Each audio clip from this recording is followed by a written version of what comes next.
നമ്മളിന്ന് പരിചയപ്പെടാൻ പോകുന്നത് ഡി ജെയുടെ ഈ ഒരു മൈക്കാണ്. ശരിക്കും ഒരു യൂട്യൂബ് അങ്ങനെയുള്ള വർക്കൊക്കെ ചെയ്യുന്ന ആൾക്കാർക്ക് പ്രാക്ടിക്കലായിട്ടുള്ള എക്സ്പീരിയൻസുകൾ ഞാൻ ഈ വീഡിയോയിൽ കൂടി ഷെയർ ചെയ്യാം. ഞാനിത് ഉപയോഗിക്കാൻ തുടങ്ങിയിട്ട് ഏകദേശം 1 ഇയറിന് മേളിലായി. അപ്പോൾ ഇതിൻ്റെ ഗുണഗണങ്ങളും എന്തൊക്കെയാണ് ഇതിൻ്റെ ഡ്രോബാക്സ്, ഇതിനെത്ര പ്രൈസ്, എത്ര നേരം ഇതിൻ്റെ ബാറ്ററി നിൽക്കും, ഇത് ചില ഹിഡൻ ഫാക്ടേഴ്സും ഉണ്ട്, ഹിഡൻ ഫീച്ചേഴ്സ്. അത് നമുക്ക് വളരെ യൂസർ ഫ്രണ്ട്ലി ആണ്. ഞാൻ എല്ലാം ഈ വീഡിയോയിൽ കൂടി പരിചയപ്പെടുത്തുക. ഒന്നാമത്തെ ഗുണം എന്ന് വെച്ച് കഴിഞ്ഞാൽ ഇതിനൊരു മദർ ബാറ്ററി എന്ന് പറഞ്ഞൊരു സിസ്റ്റം ഉണ്ട്. അതായത് നമുക്ക് ഈ ഒരു യൂണിറ്റിൻ്റെ ഈ ബാക്കിൽ ഇവിടെ നമുക്ക് സി ടൈപ്പ് ചാർജിങ് ഉണ്ട്. അപ്പോൾ ഇതിനകത്ത് ഓൾറെഡി ഒരു മദർ ബാറ്ററി ഉണ്ട്. അപ്പോൾ ആ മദർ ബാറ്ററിയിൽ നിന്ന് ഈ ഓരോ ഡിവൈസിനകത്തും പ്രത്യേകം ബാറ്ററീസും ഉണ്ട്. ഇതിനകത്ത് എല്ലാത്തിനകത്തും പ്രത്യേകം ബാറ്ററീസും ഉണ്ട്. അപ്പോൾ എന്തെന്ന് വെച്ച് കഴിഞ്ഞാൽ നമ്മളിത് ഉപയോഗിച്ച് കുറേ നേരം കഴിഞ്ഞപ്പോൾ ബാറ്ററി ചാർജ് തീർന്നുവെങ്കിൽ ഇതിനകത്തേക്ക് വെച്ചാൽ മതി, ഓട്ടോമാറ്റിക്കായിട്ട് ചാർജ് ആകും. അപ്പോൾ ഈ ഒരു ഡിവൈസസിൻ്റെ ഏറ്റവും വലിയ ഗുണം എന്താണെന്ന് വെച്ച് കഴിഞ്ഞാൽ, ഞാൻ ടു ബി ഹോണസ്റ്റ്ലി ഞാൻ മുമ്പേ ഉപയോഗിച്ചിരുന്ന റോഡിൻ്റെ ഇതുപോലുള്ള മൈക്കുകളാണ്. അപ്പോൾ ഇതിനെന്ന് വെച്ച് കഴിഞ്ഞാൽ നമുക്ക് ഓരോന്നും എടുത്ത് ബട്ടൺ ഞെക്കി ഓണാക്കണം. ഇതത് വേണ്ട. ഇത് നമ്മൾ ഇങ്ങനെ ജസ്റ്റ് ഈ ഡോറ് തുറക്കുമ്പോൾ തന്നെ എല്ലാം ഓണായി. ഇതാണ് ഇതിൻ്റെ ഒന്നാമത്തെ ഗുണം. നമ്മൾ വളരെ ഈസി ആയിട്ട് നമുക്ക് എവിടെയെങ്കിലും ഒരു വ്ളോഗ് സ്റ്റാർട്ട് ചെയ്യണമെങ്കിൽ ടപ്പെന്ന് ഇങ്ങനെ തുറക്കുക, എടുത്ത് വയ്ക്കുക. ഇതാണ് ഇതിൻ്റെ ഒന്നാമത്തെ ഗുണം. ഇനി ഇതിൻ്റെ രണ്ടാമത്തെ ഗുണം എന്ന് പറഞ്ഞു കഴിഞ്ഞാൽ അത് വളരെ ഇമ്പോർട്ടൻ്റ് ആണ്. നമ്മൾ ഈ റോഡിനൊക്കെ ആണെന്നുണ്ടെങ്കിൽ ഇൻബിൽറ്റ് മെമ്മറിയുടെ ഒരു ഓപ്ഷൻ ഇല്ല. അതായത് ഇതിൻ്റെ രണ്ട് ഇതുണ്ടല്ലോ. അതായത് ഒന്നും നമ്മളിവിടെ മേത്ത് കുത്തും, ഒന്ന് നമ്മുടെ റിസീവർ ക്യാമറയിൽ കുത്തും. അപ്പോൾ സപ്പോസ് ഏതെങ്കിലും കേബിൾ ലൂസ് ആണെങ്കിലോ എന്തെങ്കിലും പ്രശ്നം കൊണ്ട് സപ്പോസ് റെക്കോർഡ് ആയില്ല എന്നുള്ളൊരു പേടിയുണ്ടെങ്കിൽ നമുക്കൊരു ഓപ്ഷൻ കൂടിയുണ്ട് ഈ ഡി ജിയുടെ മൈക്കിനകത്ത്. ഇതിനകത്ത് സെൽഫ് റെക്കോർഡിംഗ് ഫെസിലിറ്റി ഉണ്ട്. അതായത് ഇതിൻ്റെ സൈഡിൽ നമുക്കിവിടെ കാണാൻ സാധിക്കും, ഇവിടെ ഒരു ബട്ടൺ ഉണ്ട്. ഇവിടെ ഞെക്കി കഴിഞ്ഞാൽ ഇവിടെ റെഡ് ലൈറ്റ് തെളിഞ്ഞു, കണ്ടോ?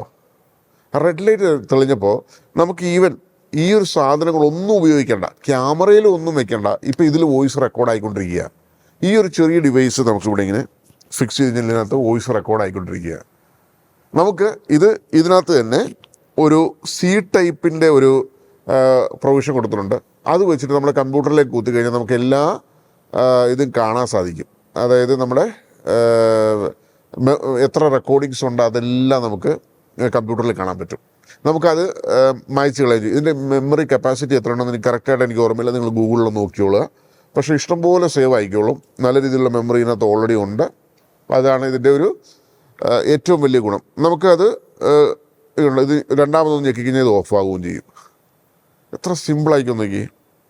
പിന്നെ ഇതിൻ്റെ അടുത്ത ഒരു ഗുണം എന്താണെന്ന് വെച്ച് കഴിഞ്ഞാൽ, നമ്മൾ ഇതിങ്ങനെ തുറന്നതിന് ശേഷം ഇതെടുത്തും ഇവിടെ നമ്മൾ മേത്ത് കുത്തി, ഇതെടുത്ത് ക്യാമറയിൽ കുത്തി, ഇത് രണ്ടും കൂടി നമ്മൾ ലിങ്ക് ചെയ്യാനോ പെയർ ചെയ്യാനോ ഒന്നും പോകണ്ട. ഓട്ടോ പെയറിങ് ആണ്.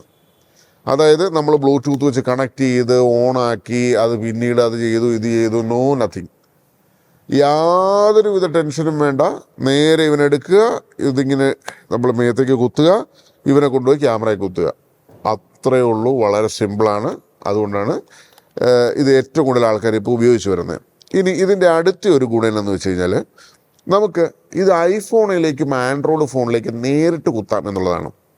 അപ്പോൾ ഇത് മേടിക്കുമ്പോൾ നമുക്ക് ഈ ഒരു സാധനം മേടിക്കുമ്പോൾ തന്നെ നമുക്ക് ഇതുണ്ട്. ഇതിപ്പോൾ ഞാൻ ഐഫോണിലേക്ക് ഡയറക്റ്റ് കുത്താനുള്ള പിൻ ഓൾറെഡി കുത്തി വെച്ചിരിക്കുക. നമുക്ക് ഈ പിൻ ഇതുപോലെ ഇങ്ങനെ സ്ലൈഡ് ചെയ്തിട്ട് ഊരി എടുക്കുകയും ചെയ്യാം. കണ്ടില്ലേ കുത്തിയെന്ന്? അപ്പോൾ നമ്മൾ ഇവനെ ഇങ്ങോട്ട് വെച്ച് കണ്ടോ ഞെക്കുക. അപ്പോൾ പിന്നെ ടിക്ക് എന്ന് പറഞ്ഞ് ചെറിയ സൗണ്ടും കേൾക്കും. അതിനുശേഷം നമ്മുടെ ഐഫോൺ എടുക്കുക.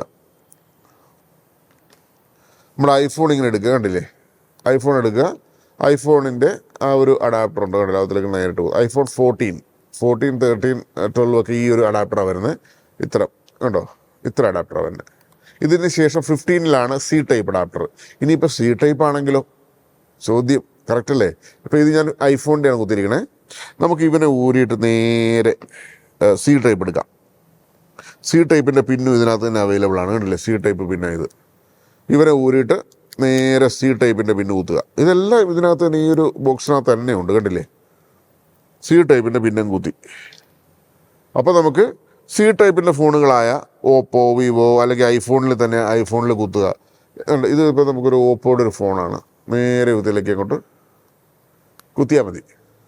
അതിനുശേഷം നമ്മുടെ ഈ ഒരു ഡിവൈസ് ഉണ്ടല്ലോ, ഇതെടുത്ത് നേരെ നമ്മുടെ ഷട്ടിൽ കുത്തിയേക്കുക. നല്ല അടിപൊളി വോയിസ് റെക്കോർഡിങ് കിട്ടും. അതായത് ഇതിൻ്റെ ഗുണം എന്താണെന്ന് വെച്ച് കഴിഞ്ഞാൽ നമുക്ക് ഈ ഒരു ഡിവൈസസിനകത്ത് നമുക്ക് വോയിസ് കട്ട് ചെയ്യാനുള്ള ഓപ്ഷൻ ഉണ്ട്. ഞാൻ അതൊന്നും ഡീറ്റെയിൽ ആയിട്ട് ഇതിനകത്ത് കാണിക്കുന്നില്ല ഈ വീഡിയോയ്ക്കകത്ത്. ഇതിനകത്ത് നമ്മളിങ്ങനെ മുകളിലേക്ക് ഇത് ടച്ച് സ്ക്രീനാണ്. ഈ ഒരു സംഭവം ടച്ച് സ്ക്രീൻ കൂടിയാണ്. നമ്മൾ ഇതിനകത്ത് നമുക്ക് സെറ്റിങ്സുകളെല്ലാം ചെയ്യാൻ പറ്റും. കണ്ടില്ലേ, ഇതിനകത്ത് ഇങ്ങനെ എടുത്ത് വോയിസ് ക്യാൻസലേഷൻ എല്ലാം ഒരുപാട് ഫെസിലിറ്റീസ് ഉണ്ട് ഇതിനകത്ത്. അപ്പോൾ അതെല്ലാം ഈ ടച്ച് സ്ക്രീനിൽ കൂടി നമുക്ക് ഹാൻഡിൽ ചെയ്യാൻ പറ്റും. അതിനകത്തേക്കൊന്നും ഞാൻ ഡീറ്റെയിൽ ആയിട്ട് പോകുന്നില്ല, കാരണം വീഡിയോ ഒരുപാട് ലെങ്തായി പോകും.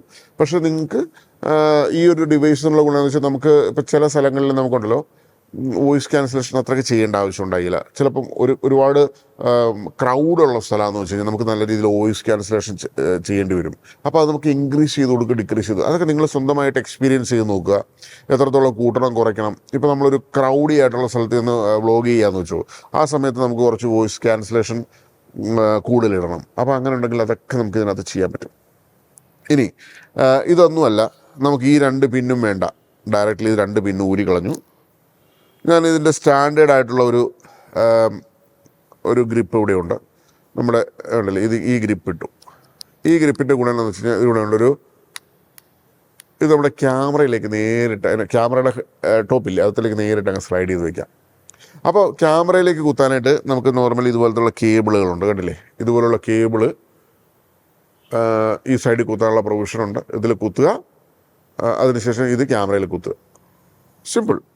കുത്തി കഴിഞ്ഞിട്ട് ഇതിൽ നിന്ന് തന്നെ ഓട്ടോമാറ്റിക്കായിട്ട് ഇവിടെ സൗണ്ട് വരും. ആ സൗണ്ട് നേരെ ക്യാമറയിലേക്ക് റെക്കോർഡാവും. വളരെ സിമ്പിളാണ്. ഇത് നമുക്ക് യൂസ് ചെയ്യാൻ വളരെ ഈസി എന്നുള്ളതാണ് ഈ ഒരു DJ മൈക്കിൻ്റെ ഏറ്റവും വലിയ പ്രത്യേകത. പിന്നെ മുമ്പേ ഉണ്ടായിരുന്ന റോഡിൻ്റെയൊക്കെ മൈക്ക് എന്ന് പറഞ്ഞാൽ ഒരുപാട് ഹെവി സൈസ് ഉണ്ട്. ഞാനിപ്പോൾ ഇത് കാണിക്കുന്നില്ല, ഒരുപാട് ഡൈമെൻഷണലി കേട്ടോ നിങ്ങൾക്ക് കാണാൻ സാധിക്കും എത്ര ചെറുതാണെന്നുള്ളത്. ഇത് ഇത്ര വലുതാണെന്ന് നോക്കി, ഇവിടെ ഇങ്ങനെ കുത്തി കഴിയുമ്പോൾ ഇതിങ്ങനെ വലിയ സംഭവമായിട്ടിരിക്കും. ഇതെന്ന് വെച്ചാൽ നമ്മൾ വിചാരിക്കും റോഡിനാണ് ക്ലാരിറ്റി കൂടുതൽ, സൗണ്ടിന് ക്ലാരിറ്റി കൂടുതൽ. ഇതിന് സൗണ്ടിൻ്റെ ക്ലാരിറ്റിയുടെ പ്രശ്നമുണ്ട്. ചുമ്മാ പറയുന്നത് ഇതെല്ലാം. നിങ്ങളിത് രണ്ടും സൗണ്ട് റെക്കോർഡ് ചെയ്ത് നോക്കിയോ, DJയും ചെക്ക് ചെയ്ത് നോക്കിയോ, റോഡും ചെക്ക് ചെയ്ത് നോക്കിയോ, സെയിം. എനിക്ക് തോന്നുന്നു ഒന്നുകൂടി ബെറ്ററായിട്ട് ഇത് കിട്ടുമെന്ന് എനിക്ക് തോന്നുന്നു, സൗണ്ട് ക്ലാരിറ്റി. കാരണം ഇതിനകത്ത് ഒരുപാട് സെറ്റിങ്സുകൾ നമുക്ക് മാറ്റാനും കൂട്ടാനും കുറയ്ക്കാനും ഒക്കെ പറ്റും. ഇതിനകത്തും പറ്റും. ഓൺലി 3 സ്റ്റെപ്പ് മാത്രമേ നമുക്ക് ചെയ്യാൻ പറ്റുള്ളൂ നമുക്ക് അതിൻ്റെ വോയിസ് ക്യാൻസലേഷൻ. പക്ഷേ ഇതിനകത്ത് കൂടുതൽ ചെയ്യാൻ പറ്റും. സൗണ്ട് ക്ലാരിറ്റി നല്ല ക്വാളിറ്റി സൗണ്ട് കിട്ടും. നല്ല ചിൽ എന്നുള്ള സൗണ്ടാണ് ഇതിനകത്ത് നിന്ന് വരുന്നത്. അതിനകത്ത് യാതൊരുവിധ തർക്കവും ഇല്ല DJയുടെ. ശരിക്കും പറഞ്ഞു കഴിഞ്ഞാൽ ഇതിൻ്റെ ഗുണം, പിന്നെ നമുക്ക് എയർപോർട്ടിൽ പോകുമ്പോൾ യാതൊരുവിധ പ്രശ്നവുമില്ല ഈ ഒരു സാധനം. അത് വളരെ ഇമ്പോർട്ടൻ്റ് ആണ്. കാരണം ഒരുപാട് ആൾക്കാർ ട്രാവൽ ഇഷ്ടംപോലെ ചെയ്യുന്നതാണ്. അപ്പോൾ ഇത് എയർപോർട്ടിൽ കൊണ്ടുചെയ്യുന്ന പ്രശ്നമുണ്ടോ? ഇതും കൊണ്ട് പോകാത്ത സ്ഥലമില്ല. ഞാൻ ചൈന, പല സ്ഥലങ്ങളിൽ, ഇപ്പോൾ ഡൽഹി, ബോംബെ അങ്ങനെയുള്ള സ്ഥലങ്ങളിലൊക്കെ പോകുമ്പോൾ ഇത് ഞാൻ കൊണ്ടുപോകാറുണ്ട്. ഇത് നമ്മൾ എന്ത് ചെയ്യുക, നമ്മളിപ്പോൾ എയർപോർട്ടിൽ ചെല്ലുമ്പോൾ സെക്യൂരിറ്റി ചെക്കിൻ്റെ സമയത്ത് ഇവനെടുക്കുക, പുറത്ത് വയ്ക്കുക. മറ്റേ ട്രേ ഉണ്ടല്ലോ, ആ ട്രേക്കകത്തേക്ക് വെച്ച് കൊടുത്താൽ മാത്രം മതി. Simple, no problem. ഒരു ഓഫീസറും നമ്മളോട് ചോദിക്കത്തില്ല ഇതെന്താ സാധനമൊന്നും. കാരണം ഇത് എല്ലാവർക്കും ഫെമിലിയറാണ്, മൈക്കാണ്. അപ്പോൾ ഇതിനകത്ത് ബാറ്ററി ഉണ്ട്, നോ പ്രോബ്ലം. അപ്പോൾ അതുകൊണ്ടൊക്കെ. പിന്നെ ഈ സാധനം എന്ന് പറഞ്ഞു കഴിഞ്ഞാൽ ചിലപ്പോൾ ഇത്തരം നമ്മൾ പല സാധനങ്ങൾ പെറുക്കി പോവുകയാണെങ്കിൽ ചിലപ്പോൾ ഇത് പറഞ്ഞാൽ എവിടെയെങ്കിലും മിസ്സായി പോകാം. പക്ഷേ ഇതിനകത്ത് ഈ ഒരു ബോക്സിനകത്ത് ഇരിക്കുന്നതുകൊണ്ട് ഇതൊരിക്കലും ഇത് മിസ്സായി പോകത്തില്ല. നമ്മളെപ്പോഴും ഈ ഷൂട്ടിങ്ങിനൊക്കെ പോകാൻ നേരത്ത് പല സ്ഥലങ്ങളും പല ക്യാമറ ലെൻസ് അതും ഇതൊക്കെ പറഞ്ഞ് പല സ്ഥലത്തേക്കും നമ്മൾ കണ്ണോടിക്കും. അപ്പം ഈ സാധനം പെട്ടെന്ന് തന്നെ നമ്മുടെ കൈ കിട്ടും, നമുക്ക് പെട്ടെന്ന് തന്നെ ക്യാച്ചപ്പ് ചെയ്യുകയും ചെയ്യാം. പിന്നെ ഇത് 2 എണ്ണം ബിൽറ്റായിട്ട് വരുന്നുണ്ട്. ഒരെണ്ണം ഒരു ഇൻ്റർവ്യൂ ഒക്കെ ചെയ്യുമ്പോൾ ഒരാളുടെ ദേഹത്ത് ഇത് വയ്ക്കുക, മറ്റൊരാളുടെ ദേഹത്ത് ഇത് വയ്ക്കുക. അത് 2 എണ്ണം വയ്ക്കാൻ നേരത്ത് രണ്ടും ഇതിനകത്ത് തന്നെ റെക്കോർഡാകും. നമ്മളിപ്പോൾ കാണിച്ച കൂട്ട് തന്നെ. ഇപ്പോൾ ഒരു ഫോണിലാണ് നമ്മൾ റെക്കോർഡ് ചെയ്യണമെന്നുണ്ടെങ്കിൽ നമ്മൾ മുമ്പേ പറഞ്ഞ കൂട്ട് തന്നെ ഫോണിലേക്ക് ഇത് കുത്തുന്നു, 2 പേർക്കും ഇത് ഓരോന്ന് എടുത്ത് കുത്തി കൊടുക്കാം. അപ്പോൾ DJയുടെ വയർലെസ് മൈക്ക് എത്ര സിമ്പിളാണെന്ന് നോക്കി. ടെക്നോളജിയുടെ ഒരു റെവല്യൂഷൻ തന്നെയാണ് ഈ ഒരു സംഭവം. ഇതിൻ്റെ ആ തുറക്കുമ്പോൾ തന്നെ അതിങ്ങനെ ഓണാകുന്നതും ഇത് അടച്ചു കഴിഞ്ഞാൽ ഓട്ടോമാറ്റിക്കായിട്ട് അവനെല്ലാം ഓഫാകും. അതായത് അതിനകത്തിരിക്കുന്ന ലൈറ്റുകളെല്ലാം ഓഫാകും അടച്ചു കഴിയുമ്പോൾ. എത്ര സിമ്പിളായിട്ടാണ് ഇവർ നിർമ്മിച്ചിരിക്കണമെന്ന് നോക്കി. എത്ര ഒരു ടെക്നോളജി വൈഭവം തന്നെയാണ് ഈ ഒരു DJയുടെ. ഇതിൻ്റെ പ്രൈസ് എന്ന് പറഞ്ഞാൽ നിങ്ങൾക്ക് ആമസോണിൽ ചെക്ക് ചെയ്യാം. എനിക്ക് തോന്നുന്നു ഞാൻ വാങ്ങിച്ച സമയത്ത് കൂടുതലായിരുന്നു പ്രൈസ്. ഏകദേശം ഞാൻ 33,000 രൂപയ്ക്കാണ് ഇത് ഞാൻ വാങ്ങിച്ചത്. ഞാൻ ആമസോണിൽ നിന്ന് വാങ്ങിച്ചല്ല, ഞാനൊരു ഓഫ്ലൈനായിട്ട് വാങ്ങിച്ചത്. ആമസോണിൽ എനിക്ക് ഇവിടെ 27 ആ റേഞ്ചൊക്കെ ഉള്ളതെന്ന് എനിക്ക് തോന്നുന്നു. ഏതായാലും ചെക്ക് ചെയ്യാം. അപ്പോൾ നിങ്ങളൊരു മൈക്ക് വാങ്ങാൻ ഉദ്ദേശിക്കുന്നുണ്ടെങ്കിൽ ഈ ഒരു മൈക്ക് ശരിക്കും വർത്താണ്. നമുക്ക് പൈസ കൊടുക്കുന്നതിനേക്കാളും 4 ഇരട്ടി മൂല്യം തരുന്ന ഒരു പ്രൊഡക്റ്റാണ്. ഒരു വ്ളോഗറെ സംബന്ധിച്ചിടത്തോളം സൗണ്ട് ക്ലാരിറ്റിക്ക് ഇത്ര ഇമ്പോർട്ടൻസ് ഉള്ളൊരു സംഭവമാണ് വ്ളോഗർക്ക്. അപ്പോൾ ആ സൗണ്ട് ക്ലാരിറ്റി ഏറ്റവും നല്ലതായിട്ട് ഇപ്പോൾ ചെയ്യാനായിട്ട് ഇത് വളരെ ഉപയോഗിക്കും. പിന്നെ ഒരു കാര്യം ഞാൻ മറന്നുപോയി പറയാനായിട്ട്, ഇവിടെ വെക്കാനായിട്ടൊരു വിൻഡ്, അതായത് നമ്മൾ കാറ്റൊക്കെ അടിക്കാൻ നേരത്ത് ഒരു കവറിങ് പോലത്തെ ഒരു സാധനം ഇവിടെ തരും. അത് ഞാൻ ഉപയോഗിക്കാറുള്ള, സത്യം പറഞ്ഞ, ടു ബി ഫ്രാങ്ക്ലി ഹോണസ്റ്റ്ലി. പിന്നെ ഇതിനകത്ത് ഒരു കാര്യം ഞാൻ പറയാൻ വിട്ടുപോയി. I am so sorry. സാധാരണ ഞാനിങ്ങനെ കുത്തണ കാര്യമല്ലേ പറഞ്ഞിട്ടുള്ളൂ. അപ്പോൾ നമുക്കിത് വിസിബിൾ ആണല്ലോ. ഇപ്പം നമുക്കിത് വിസിബിൾ ആക്കണ്ട. അപ്പോൾ എന്ത് ചെയ്യാം, ഞാനൊരു ടെക്നോളജി കാണിച്ചു തരാം.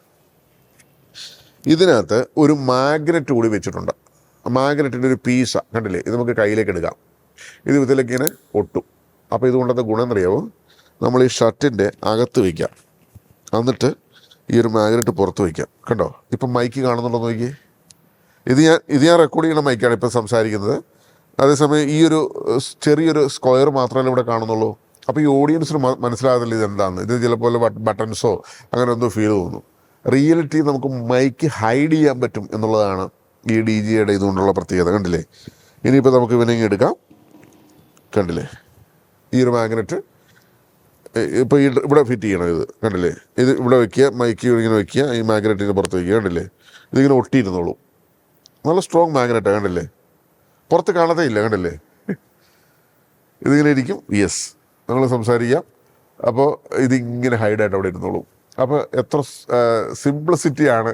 ഓരോ കോർണറിലും ഓരോ ഭാഗത്തും ഈ DJ കമ്പനി എന്തോരം ഹാർഡ് വർക്ക് ചെയ്തിട്ടുണ്ടെന്ന് നമുക്ക് ഇതിൽ കൂടി മനസ്സിലാക്കാൻ സാധിക്കും. ഞാൻ ഇവിടെ നമ്മുടെ സ്ഥാപനത്തിൻ്റെ പേരൊക്കെ എഴുതി വെച്ചിട്ടുണ്ട്, റെയിൻടെക് സോഫ്റ്റ്വെയർ ലിമിറ്റഡ്. ഞങ്ങൾ കൂടുതലും വീഡിയോസ് ഇഷ്ടം പോലെ ഉണ്ടാക്കാറുണ്ട്. റെയിൻടെക് സോഫ്റ്റ്വെയർ ലിമിറ്റഡ് ഒരു ബില്ലിംഗ് സോഫ്റ്റ്വെയർ ഉണ്ടാക്കുന്ന സ്ഥാപനമാണ്. റീറ്റെയിൽ ബില്ലിംഗ് സോഫ്റ്റ്വെയർ, നമ്മുടെ സൂപ്പർ മാർക്കറ്റ്, ഗ്രോസറീസ്, ഗാർമെൻറ്റ്സ്, ഇങ്ങനെയുള്ള സ്ഥാപനങ്ങൾക്കൊക്കെ ബില്ലിംഗ് സോഫ്റ്റ്വെയർ ഉണ്ടാക്കുന്ന സ്ഥാപനമാണ്. അപ്പോൾ ഞങ്ങൾ അതുമായിട്ട് ബന്ധപ്പെട്ട് ഏകദേശം 3000-ലധികം വീഡിയോസ് ഇതുവരെ ഉണ്ടാക്കിയിട്ടുണ്ട്. അതെല്ലാം ഓൾമോസ്റ്റ് ഇതിൽ കൂടിയാണ്. സ്റ്റാർട്ടിങ് കാലഘട്ടത്തിലൊക്കെ നമ്മൾ റോഡൊക്കെ ഉപയോഗിക്കുമായിരുന്നു. പിന്നെ റോഡിൻ്റെ കേബിളുകളൊക്കെ നല്ല കേബിളുകളാണ്. ആമസോണിൽ നിന്നൊക്കെ നിങ്ങൾ കേബിളുകൾ വാങ്ങുമ്പോൾ മോസ്റ്റ്ലി റോഡിൻ്റെ കേബിളുകൾ വാങ്ങുക. നല്ല കേബിളുകൾ കിട്ടും. വില വലിയ കാര്യമായിട്ടില്ല. 200-250 രൂപയ്ക്കൊക്കെ നല്ല കേബിളുകളൊക്കെ കിട്ടും ഇതുപോലത്തെ. അപ്പോൾ ഈ വീഡിയോ ഇഷ്ടമായെന്ന് വിചാരിക്കുന്നു. വീഡിയോ ഇഷ്ടമായെങ്കിൽ ഒന്ന് ലൈക്ക് ചെയ്യുക, സബ്സ്ക്രൈബ് ചെയ്യുക, പറ്റുമെങ്കിൽ ഒന്ന് ഷെയറും ചെയ്യുക. നന്ദി, നമസ്കാരം. അടുത്ത വീഡിയോ ആയിട്ട് വരാം. ഇതുപോലുള്ള വീഡിയോകൾ നിങ്ങൾക്ക് ആദ്യം കിട്ടാൻ തന്നെയാണ് ഇതൊന്ന് ബെല്ലൈക്കൺ കൂടി ക്ലിക്ക് ചെയ്യാൻ പറയുന്നത്. Thank you. Bye bye.